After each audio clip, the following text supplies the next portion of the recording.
Hello folks. Well, I'm exhausted.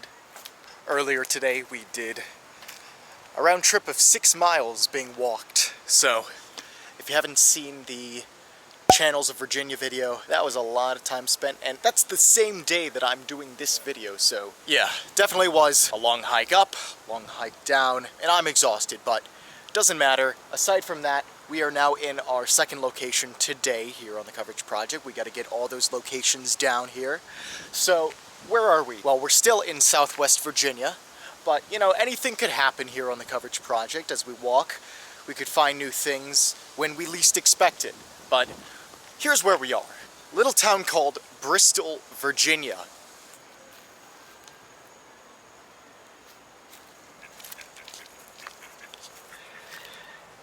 So why have I chosen to select Bristol, Virginia as one of our locations on this trip? And you're right, it's just a small little town tucked away in these Appalachian mountains of Virginia. There's nothing much really to see unless you're a music fan. I'm sure people like music, and throughout America, this country has spawned so many different genres of music, from rock and roll to R&B, hip-hop, blues. In this region, there is only one main music genre that reaches so many people across not only the Appalachian area, but the South, and that's country music.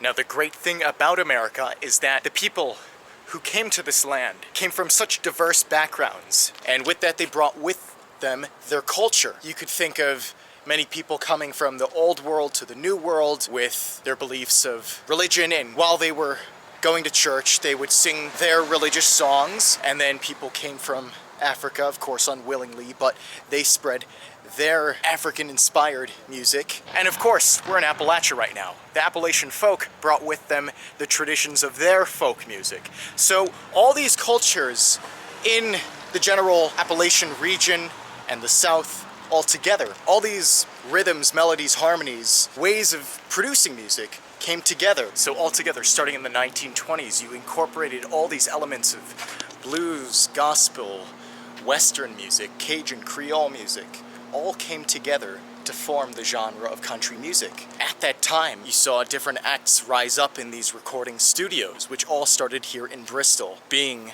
the first place to record country music for the masses. So, as a result, you only have Bristol to thank that there is this giant genre of music in America called country. What's more, Bristol even has a museum dedicated to the celebration of its founding of country music. So at this point, now we've been to the Rock and Roll Museum up in Cleveland, Ohio, and now here in Bristol, Virginia, we're at the Country Museum.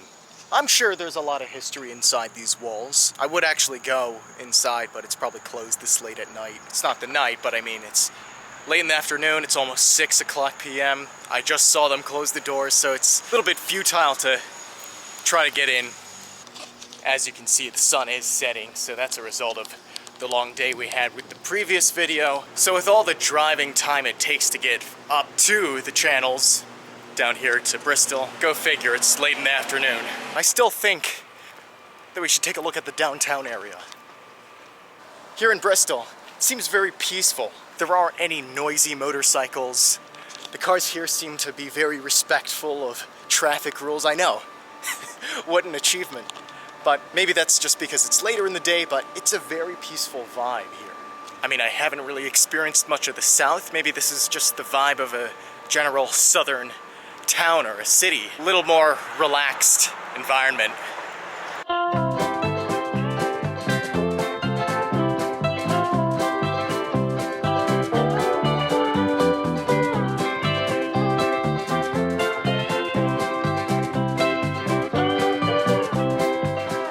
So it's safe to say this is the main street of Bristol, but I'm confused on something. We're in Bristol, Virginia. As you can see, that's the Virginia flag. But on the other side of this street, Tennessee state flag. What is going on here? It's almost like we can cross into our 18th state right now. See, this is not a coincidence. All we have to do is just cross this road, and we are in Tennessee. I don't know, should we do it? Should we finally go to Tennessee? We gotta do it. We gotta enter the volunteer state for the first time. I'm trying to be careful, we are still on the Virginia side. I want to make our entrance into Tennessee worthwhile, meaningful. But it's such a short distance away.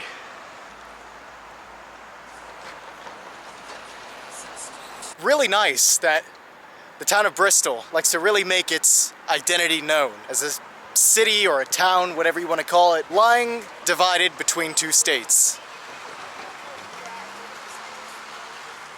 I mean, it's pretty much, from what I can see, a town divided right in the middle of it. Kind of fun, though. You know, you could talk to someone from Bristol. You could also be from Bristol, but live in different states. All right, shall we make the leap? I guess we're walking.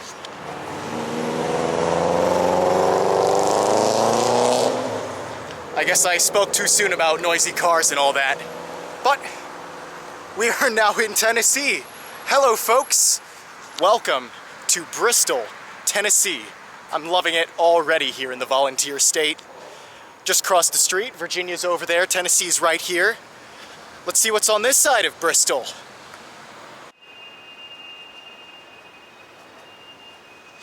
I mean, I will say, regardless of whether I'm on Virginia or Tennessee, the town's built pretty nicely. Very compact, a lot of brick and stone structures. Probably quite an old city. I wouldn't say like a colonial type city, because this is still sort of frontier country, not like colonial Virginia or Tennessee. Well, there wasn't colonial Tennessee, but you get the idea. It's not too old, but not extremely new.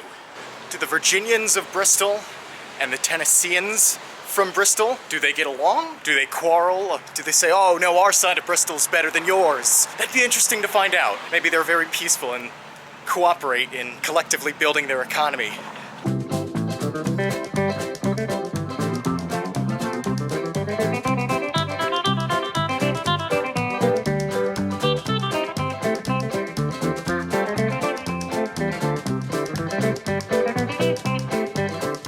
Doesn't matter whether you're on Virginia or Tennessee. They just know how to have a good time here. And that's what should matter. Living life to the fullest. I mean, you could definitely tell from all the musical attractions, the restaurants, the stores in the area that it's a nice place to hang out for a few hours and chill out.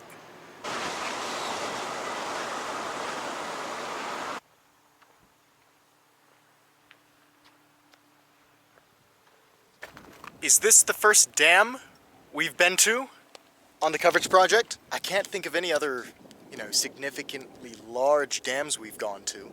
So because the Appalachian Mountains are a vast mountain chain, of course it's going to produce a lot of runoff water from the rains that precipitate down on these mountains, for example. Eventually, streams of the water flow will turn into rivers, tributaries, which will then flow into larger tributaries and rivers. And well, right here is what we have, the South Holston River. It ends up becoming a lake of its own. So this is the South Holston Lake, part of the greater South Holston River. Holston Lake will eventually, after it gets through the dam on this side,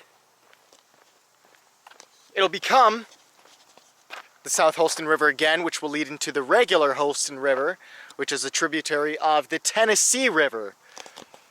And if that's not enough tributaries for you, the Tennessee River is a tributary of the greater Mississippi River watershed. My camera is very low, I gotta rush this. Take a look at this beautiful sunset. Take a look at these pristine Appalachian Mountains. So right here at the South Holston Dam. More travels to come. I will see you at the next location.